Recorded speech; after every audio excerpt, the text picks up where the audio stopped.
Back to Godhead Prabhupada poem by Srila Prabhupada on his first arrival in the USA. Back to Godhead Volume 34, 1970. The spiritual master and founder of the International Society for Krishna Consciousness, His Divine Grace A.C. Bhaktivedanta Swami Prabhupada, is now engaging thousands of men and women in America and throughout the world in the science of Bhakti Yoga, transcendental loving service to God.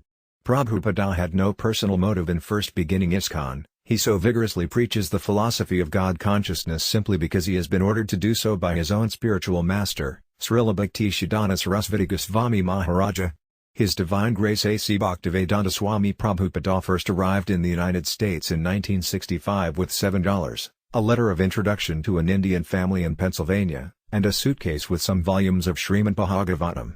In the following poem, written in Bengali on the day of his arrival in the USA, Srila Prabhupada addresses the Supreme Lord Krishna, asking him his purpose in sending his servant to America. The translation from Bengali was done by Srila Prabhupada himself. 1. My dear Lord Krishna, you are so kind upon this useless soul, but I do not know why you have brought me here. Now you can do whatever you like with me. 2. But I can guess that you have some business here, otherwise why should you call me to this demoniac place? 3. Most of the population here is covered by nature's modes of ignorance and passion, and I do not know how they will be able to understand the transcendental message of Vasudeva. 4. But I know that your causeless mercy can make everything possible because you are the most expert mystic. 5. Therefore, I am simply praying for your mercy so that I can be able to convince them about your message. 6. All living entities have come under the control of the illusory energy by your will, and therefore, if you like, by your will they can also be released from the clutches of illusion. 7. If you so desire, I wish that you may deliver them. Just by your desire they will be able to understand your message. 8. The words of Srimad Bhagavatam are your incarnation, and if they receive them in submissive oral reception, repeatedly, then they will be able to understand your message. 9 to 13 In the Srimad Bhagavatam, 1st Canto, 2nd Chapter, verses 17 through 21, it is said, for anyone who gives oral reception to the always auspicious transcendental messages about you by hearing and chanting, you become a special well-wisher, and thus, remaining within his heart, you clear up all inauspicious understanding.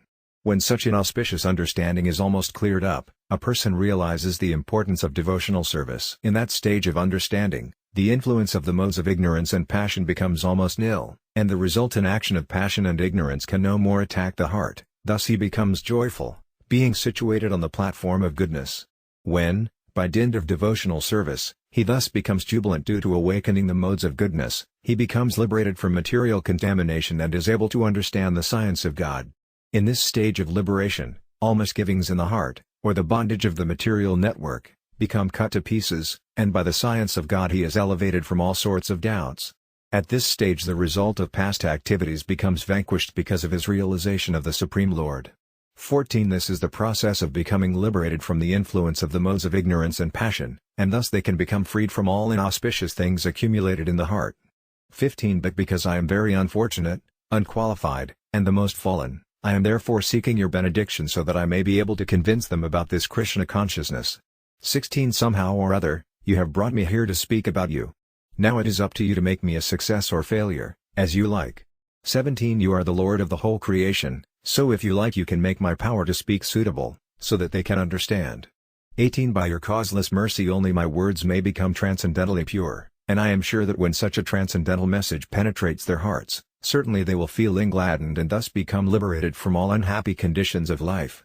19 I am just like a puppet in your hands, you have brought me here, and now you can make me dance as you like. 20 I have no devotion, nor have I any knowledge, but still I have been designated Bhaktivedanta. Now if you like you can just fulfill the real purport of Bhaktivedanta.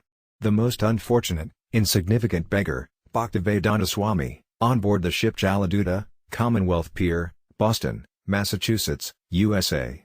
Dated 18th of September, 1965.